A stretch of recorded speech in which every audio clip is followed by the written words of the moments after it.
ini menyampaikan kebaikan kepada kita, yaitu tadabbur Quran. Tadabbur Quran adalah proses merenungkan, menghayati dan memahami makna mendalam ayat Al-Quran, lalu mengambil hikmah dan mengamalkan dalam kehidupan sehari-hari.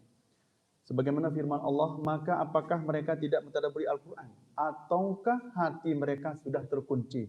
Dikutip dalam surah Muhammad ayat 24. Jadi,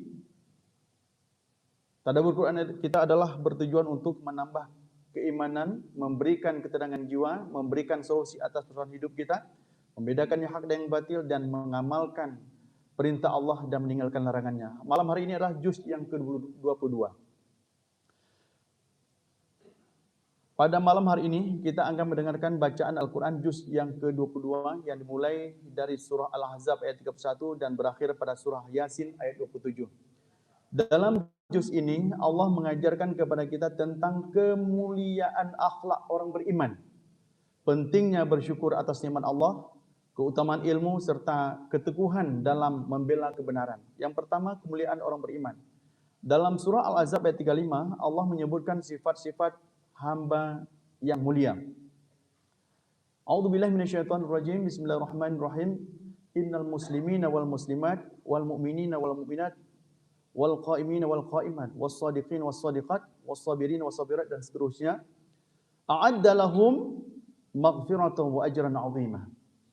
Bahwa sesungguhnya laki-laki dan perempuan yang muslim, yang mukmin, yang taat, yang benar dan yang sabar, yang khusyuk, yang bersedekah, yang berpuasa, yang menjaga kehormatan dirinya dan yang banyak mengingat Allah, Allah telah menyediakan bagi mereka ampunan dan pahala yang besar. Ayat ini mengajarkan kepada kita bahwa kemuliaan manusia tidak diukur dari harta, kedudukan atau keturunan, tetapi dari iman, kejujuran, kesabaran dan kedekatan kita kepada Allah. Yang kedua adalah bersyukur dengan amal. Kemudian dalam surah Saba ayat 13 Allah berfirman kepada keluarga Nabi Daud bahwa wahai keluarga Daud, bekerjalah sebagai bentuk rasa syukur. Ayat ini mengajarkan bahwa syukur bukan hanya diucapkan dengan lisan, tetapi harus diwujudkan dengan amal soleh, ibadah dan ketaatan kepada Allah. Syukur yang benar adalah menggunakan semua nikmat Allah untuk kebaikan dan kemaslahatan. Yang ketiga adalah ilmu melahirkan takut kepada Allah. Selanjutnya dalam surah Al-Fatir ayat 28 Allah berfirman, "Innama yakhshallah min ibadihil ulama." Artinya sesungguhnya yang paling takut kepada Allah di antara hamba-hambanya adalah para ulama. Ayat ini menunjukkan bahwa ilmu yang benar akan melahirkan rasa takut kepada Allah. Semakin seseorang memahami ayat-ayat Allah, semakin ia tunduk, rendah hati, dan semakin taat kepada Allah. Karena itu ilmu dalam Islam bukan sekedar pengetahuan, tetapi harus membawa manusia lebih dekat kepada Allah SWT. Yang keempat adalah keteguhan membela kebenaran.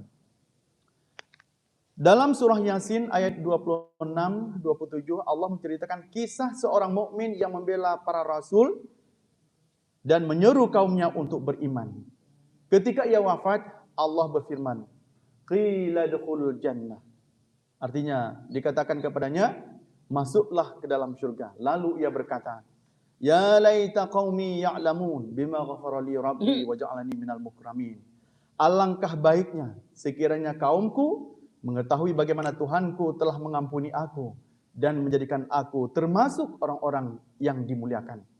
Ayat ini mengajarkan bahwa orang yang beriman akan tetap membela kebenaran dengan ikhlas dan Allah akan memberikan ampunan serta kemuliaan di akhirat. Sebagai penutup, jemaah sekalian berbahagia, dari tadabbur juz 22 kita belajar bahwa kemuliaan manusia terletak pada iman dan amal soleh. Nikmat Allah harus disyukuri dengan ketaatan. Yang ketiga adalah ilmu harus mendekatkan kita kepada Allah.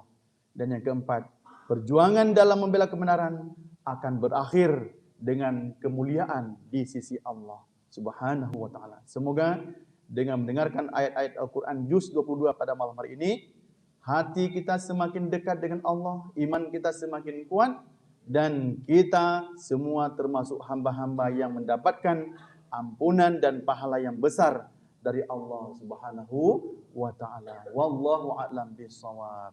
Hadirin